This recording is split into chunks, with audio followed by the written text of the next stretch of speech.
Hey you guys, welcome back to my Stephanie Hinterland channel. My name is Stephanie and I have a blog called StephanieSunshineMasterblog.com where I just write about surviving like trauma and abuse and what that's done to me. So if you see me looking down today, it's because I'm going to do another Blogalogue, which there's probably already like a real internet word for, but I'm going to read to you my blog and just kind of like interpret some of my own words here. Today I'm talking about being attention starved, and I did not realize it, but I'm pretty sure attention and like wanting attention and like not getting it, because I had like a neglectful childhood too, and like a neglectful adulthood, and just I never really got like attention from people in a positive way, and not a lot of it, and like, you know, people always want more. So I think that's where a lot of like my, I don't know what you call it, inaccurate thoughts and not good expectations for myself like come from, because I wanted to achieve so many things in my life, but I was never good at anything, and I really feel like it's because I didn't get over some crap that happened. So anyway, I look like crap. Speaking of crap, like I work outside in the sun all day. I'm bloated. Look, I've eaten poorly lately because I got fed up because I've been counting my calories and I've been hitting targets, and I still am like gaining weight, which sucks, and my hair always looks bad. And also, like, I've been running, but I stopped because I can't breathe, and I think I have asthma, and I don't know, we'll see. So anyway, this is called Attention Starved. I asked my best bud today if I acted like an attention-starved little girl. He said no, but I know better. My entire life has been based on two principles. Ew, Brian G. Johnson TV is live now. Okay, we'll watch that later. I got rejected as a child by my family. I was lonely and attention-starved. I was literally unloved and treated like crap, which might be why I look like crap. Probably why I treat myself like crap. So I wanted good adult attention. I needed that mommy figure especially. Someone to think the absolute world of me, and I never got that. I didn't get positive attention. Okay, number two, I didn't get positive attention in school either, so my entire life I've been trying to be like a great achiever so I could just show some country yokels, rich yokels, many of them great people in their own right, that I could be good enough too. I just wanted to show people that I wasn't stupid and that nothing was wrong with me. I wanted love and acceptance through the vessel of I'll show you to make up for my past errors. Oh, and then I also didn't write it here, but like I also kind of wanted people to know like what I was going through. Like, oh, haha, a bunch of kids I went to school with, you might be going home to parents that love you, but I'm going home to being abused. And it's just like big family secret. And I just want everyone to know that I'm being abused because I was never allowed to talk about it, right, Wimpler? Because I was like, oh, you can't air your dirty laundry, but it's like, no, they just say that so like I couldn't get help. So anyway, I made a lot of errors because I was a bad person. And I'm still objectively, I'm still a pretty bad person. Alright, hold this. And there are millions of errors. This is me reading my blog work. I was tired all the time, I cried all the time, constantly frustrated and scared of people, adults, other students, everyone. This caused me to act like a fool. My parents were completely out of control. Their advice was crap, and I never did learn how to do well inside social situations. I acted out, I was horrible to people who didn't deserve it, and I ran around like a tornado hurting people and constantly being hurt myself. Yeah, I would do this thing where like I ran around like hurting people, and it's just because I was being hurt. Let's hold this. I'm using my phone because this is my channel where I just kind of like talk to you guys. My other channel I edit stuff. Hooray. Alright, my mother did a good job of trying to keep me young and immature. My father, too, reinforced this desire for me never to get old. They were very strict, I was stunted, immature, and no match for the cruel bullies of middle and high school. And I realized something today. Once I stopped getting in physical fights with kids, I got bullied so bad. But when I was younger, man, I used to get in these fights with these boys, And like, I didn't get bullied then. So I think there is a correlation.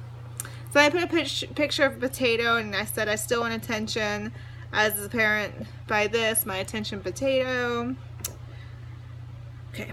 I just want attention, good attention. I want people to think I was smart because of how fat I was, and still am. I could never get thought of as pretty or hot or attractive. Look at this. Look at this. Fat face. This is not respected in America or the Western world. This is failure as a woman right here. Fat in the face. It sucks. It means that you need to have some redeeming quality. So I thought, ooh, maybe I could be smart. But I failed at that too. So I thought I could be smart like the other fat girls. I could have achievements like the other weirdos. I could redeem myself, going from loser to good at something like girls always did in chick flicks. I was never thin, so my body wouldn't get me there. I had to make things happen with my brain and my determination / grit / sacrifice. And ever since that plan to make me good enough for people who didn't give a damn about me was hatched, I never measured up. That, and I still feel pretty fat. Oh, and I'm talking about how I still have like insecurities about my round face. It's not that bad. I'm not that bad. I'm not that gross. Like, there's definitely grosser people out there, but this is not the face that people think about when, like, they think of success. They do not think of a round face. Okay. I do not buy into the idea that I could lose 50 pounds, work every night on something after my day job, and be successful. Be everything I always wanted. No, I don't think anyone can do anything. I believe, much like my destructive mother and depressed father, that people have limits. I met mine when I started this blog and still haven't found an audience yet. I met it when I started YouTube channels and still haven't made an impact or found an audience there either. I met mine when I put out a Kindle book, and of course it was a dud. I entered a poetry contest. Like fate, I put my best effort and best work into it, and I didn't win. I'll never know if my work was thrown out in the first round or if it made it towards the end. I'll never know if the judges looked at my poems and thought they were good or complete crap. That poetry contest was going to be my ticket into the real writer world. So many writers always self-publish and never get published for real. I put so much stock into becoming a real writer that I created this tightly guarded kingdom, much like other aspiring writers do, that I don't think I'll ever get into. Yeah, I'll probably never get published for real. You know, I don't work enough on writing, and I just don't have the brains or the gift, which sucks. Alright. And I say, I must want to enter that contest again with a new manuscript just to be let down once again and again, because at least that's predictable, at least that's safe. For years, I thought I feared success, but in fact, I feared what I've become, someone who puts her all and best into something and still doesn't measure up to the mark. My measurement's so low, I don't even meet the bottom of the chart. I thought I could learn to draw something, anything great. I thought there would be a key to Stephanie becoming a something and anything who was great or known. Someone because she did something good. Oh, someone who was good because she did something good.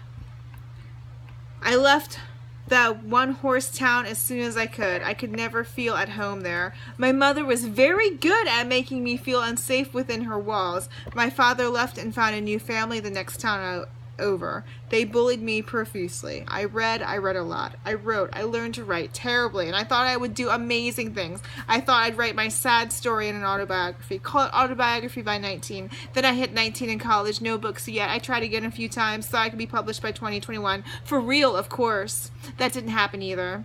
Had a drug addiction, then later needed a place to live and ended up at my dad's house with his third wife. Couldn't really write by then. Felt my hands were tied. I tried anyway. I wrote a page or two about a bull trying to kill me.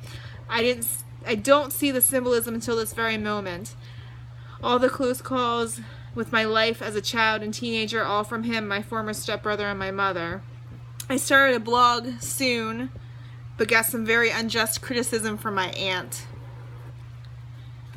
I felt hopeless, thought maybe I could still be a young, successful writer, make something happen by the time I was 25. Hit 30 after a few more failed book attempts. Wrote a very tiny book of shorts about being abused as a child, didn't sell very many copies, and it was a self-published book, a fake, not a real. That sentence is bad. I should edit that. Alright, blah, blah, blah. Thought long and hard about giving up on my dreams, but Haven't I given up already? And what would I give up? Would my cravings for attention, would they go with it? How do I reconcile? And like this, at this point when I was writing, I was like, yeah, so all those things I wanted to do, like, in my life, is just so I could just be like, shoes you to, like, the town I grew up in. Shoes you.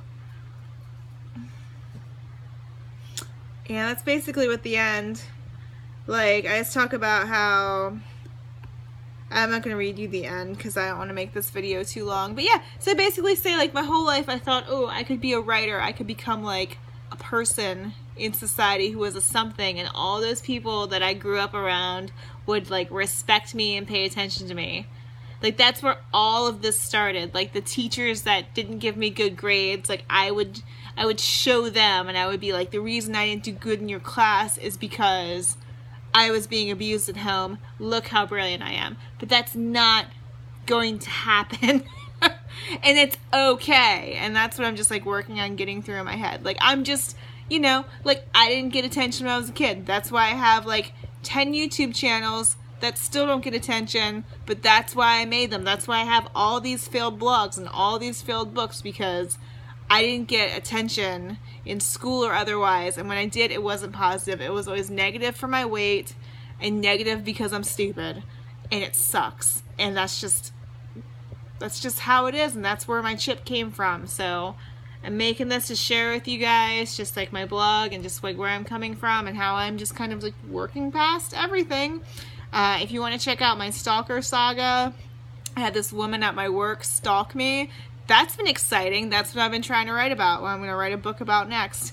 And we'll see if that goes anywhere. But it probably, I mean, knowing my history, it probably won't.